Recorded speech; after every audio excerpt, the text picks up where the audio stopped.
itu al-aradiyah, terdiri daripada dua tahap, yaitu tahapan yang pertama adalah lafzu, sementara tahapan yang kedua adalah al-murakkab. Nah, tahapan yang pertama ini adalah al-lafzu, itu terdiri daripada tiga.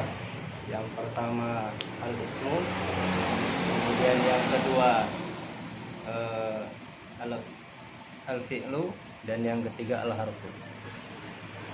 Al-ismu itu sendiri adalah suatu kata yang memiliki arti tetapi tidak memiliki keterangan waktu, baik dia berupa kata benda, sifat, warna, nama, maupun kata tanya. Kemudian al-lafzu, kemudian yang kedua yaitu al-lafzu. Al-lafzu ini terdiri daripada tiga aspek, yaitu yang pertama ada madin.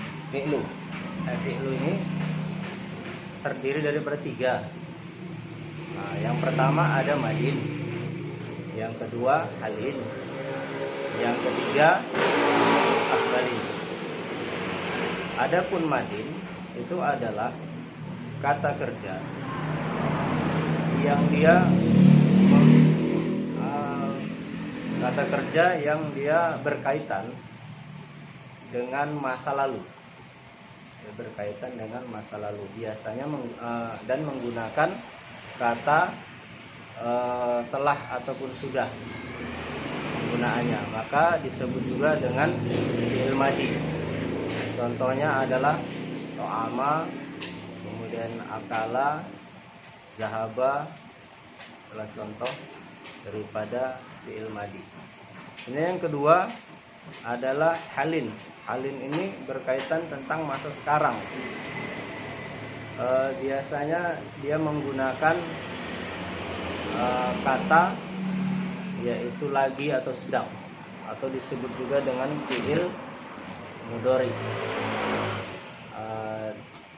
Contohnya yaitu zahaba tadi menjadi yadhaba, kemudian to'ama menjadi yat'amu. Kemudian yang ketiga yaitu mustaqbalin, berkaitan tentang masa yang akan datang, dan dia dalam kalimatnya menggunakan kata mau atau akan, disebut juga dengan fi'il mudhari tambah sa.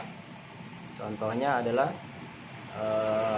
to'ama tadi, kalau di fi'il madhi dia menjadi sayat amu. Kemudian ada juga mustaqbalin ini menunjukkan masa akan datang tapi jauh, yaitu fi'il mudhari tambah saufa yang artinya nanti, maka menjadi saufa yat'amu. Kemudian al-lafzu yang ketiga yaitu al-harfu. Al-harfu ini sendiri adalah ketika dia sendiri tidak memiliki arti maupun makna, tapi ketika dia bercampur atau dimasuki oleh daripada isim maupun fi'il, maka dia memiliki arti dan memiliki makna. Nah, fungsi daripada al-harfu itu sendiri adalah sebagai penghubung, sebagai pelengkap, dan juga sebagai perindah. Tahapan yang kedua yaitu adalah al-murakkab, yaitu rangkaian. Al-murakkab sendiri terbagi menjadi dua. Satu al-jumlatu, yaitu kalimat yang sempurna, dan kemudian yang kedua adalah sibhul jumlati, yaitu seperti kalimat tetapi dia bukan kalimat. Al-jumlatu itu sendiri terbagi menjadi dua, yaitu al-ismiyah dan kemudian al-fi'liyah. Al-ismiyah itu sendiri menggunakan dua pola, yaitu pola yang pertama adalah isim tambah isim, dan pola yang kedua isim tambah fi'il. Nah, pola yang pertama isim tambah isim. Isim yang pertama adalah Syaratnya dia menggunakan awalan al dan diakhiri dengan harokat domah, disebut juga dengan mubtada. Dalam penggunaan bahasanya menggunakan kata adapun. Nah, kemudian isim yang kedua yaitu tidak menggunakan al, tidak menggunakan al di awal kemudian di akhirnya menggunakan tanwin, disebut juga dengan khobar. Dalam penggunaan bahasanya ditambahkan itu. Kemudian pola yang kedua yaitu isim tambah fi'il. Isim yang pertama sama seperti pola pertama, yaitu menggunakan al dan menggunakan harokat domah di akhir. Dan dalam penggunaannya disebutkan sebagai adapun. Kemudian fi'il yaitu menggunakan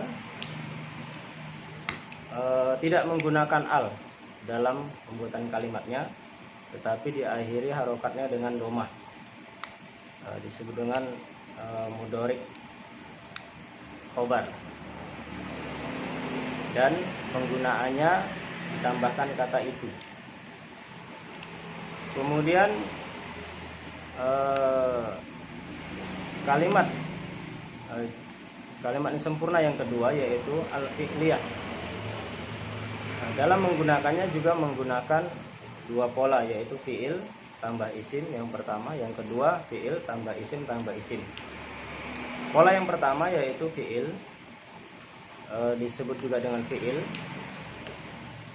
Syaratnya harokatnya domah ataupun fi'il mudhorik. Dalam menggunakannya dia disebut dengan predikat. Ditambah kemudian isim di sini menggunakan al boleh, tidak menggunakan al juga boleh, dan berharokat domah. Isim di sini disebut juga dengan fa'il atau subjek. Dalam penggunaan kalimatnya maka subjek predikat.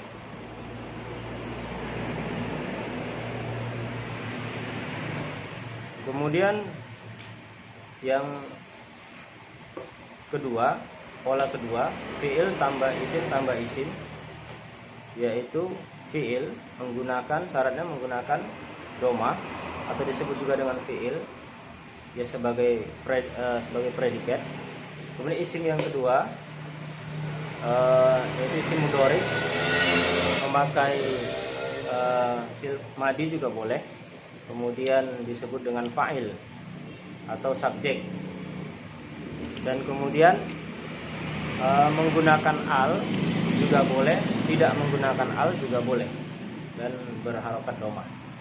Dan isim yang ketiga yaitu disebut dengan maf'ulun atau objek.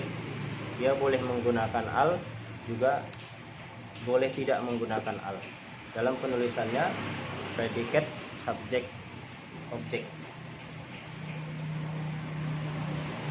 Kemudian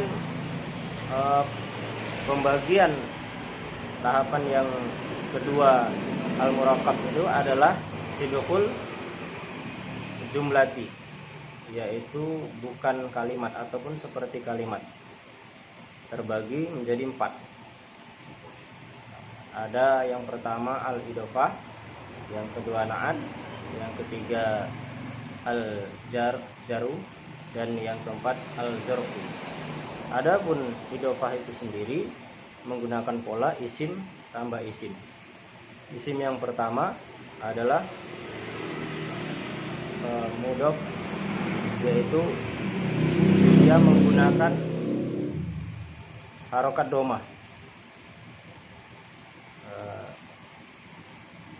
Kemudian isim yang kedua disebut dengan mudhof ilaih, yaitu boleh dalam menggunakannya boleh menggunakan al maupun tidak menggunakan al. Dalam kalimatnya penulisan kalimatnya ditambah dengan nya. Al-idhofah itu sendiri adalah kata majmu. Kemudian Yang kedua yaitu naat. Naat di sini menggunakan pola isim tambah isim.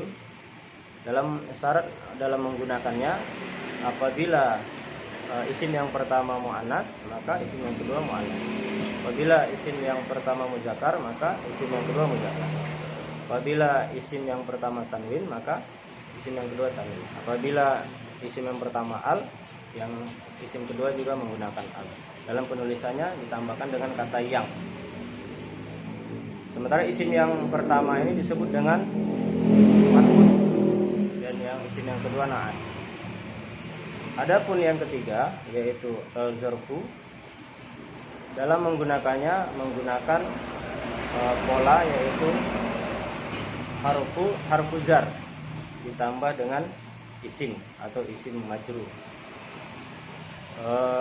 Harfu jar itu sendiri adalah contohnya bi, ka, li, la, ila, ala, min, fi, an.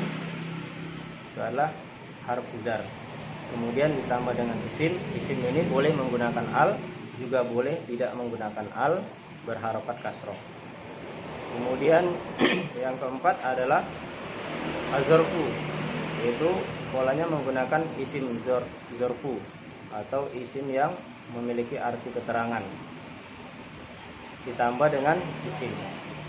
Boleh menggunakan al, boleh juga tidak menggunakan al. Isim zarfu itu sendiri adalah